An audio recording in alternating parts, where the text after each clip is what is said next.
ನಮಸ್ಕಾರ. ಇದು Friday early morning around 3:30 or 4 at the airport. ಇವತ್ತು ಮನಸ್ಸಿಗೆ ಒಂಥರ ಭಾರ ಆಗೋ ಸಂದರ್ಭ. ಯಾಕಂದರೆ ಅಕ್ಕ ಮಗು ರಿಟರ್ನ್ ಜರ್ಮನಿಗೆ ಹೊರಟಿದ್ರು. ಮಗು ಜೊತೆ ಒಂದು ಬಾಂಡಿಂಗ್ ಆಗಲಿ, ಅಟ್ಯಾಚ್ಮೆಂಟ್ ಆಗಿರಲಿ ಅಥವಾ ಎಮೋಷನ್ ಬಿಲ್ಡ್ ಆಗೋಗಿತ್ತು ಆಲ್ರೆಡಿ. ಒಂಥರ ಅವ್ರು ಹೋಗ್ತಿದ್ದಾರೆ ಅಂತಂದರೆ ಏನೋ ಒಂಥರ ಅಯ್ಯೋ ಯಾಕಾರ ಹೋಗ್ತಿದ್ದಾರೆ, ಇರಬಾರ್ದಾ ಅನ್ನೋ ಥರ ಫೀಲ್ ಆಗ್ತಿತ್ತು.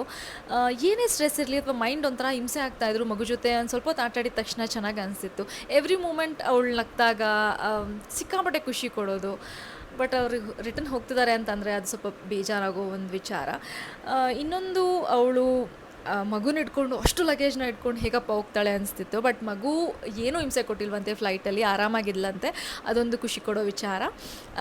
ಅಮ್ಮ ನೋಡ್ತಿರ್ಬೋದು, ಅಮ್ಮ ಆಲ್ರೆಡಿ ಅಳ್ತಿದ್ದಾರೆ, ಸಿಕ್ಕಾಪಟ್ಟೆ ಹತ್ರ ಒಂದು 2 ಡೇಸ್ ಅಂತೂ. ಬಟ್ ವಾಸ್ತವನ ಅಕ್ಸೆಪ್ಟ್ ಮಾಡ್ಕೊಳ್ಳೇಬೇಕು. That's it for today. I hope you like my video. ಇದೇ ರೀತಿ ನನ್ನ ವೀಡಿಯೋಗಳಿಗೆ ಸಪೋರ್ಟ್ ಮಾಡ್ತಾಯಿರಿ ಆ್ಯಂಡ್ ಸಬ್ಸ್ಕ್ರೈಬ್ ಮಾಡ್ತೀರಿ. Thank you so much.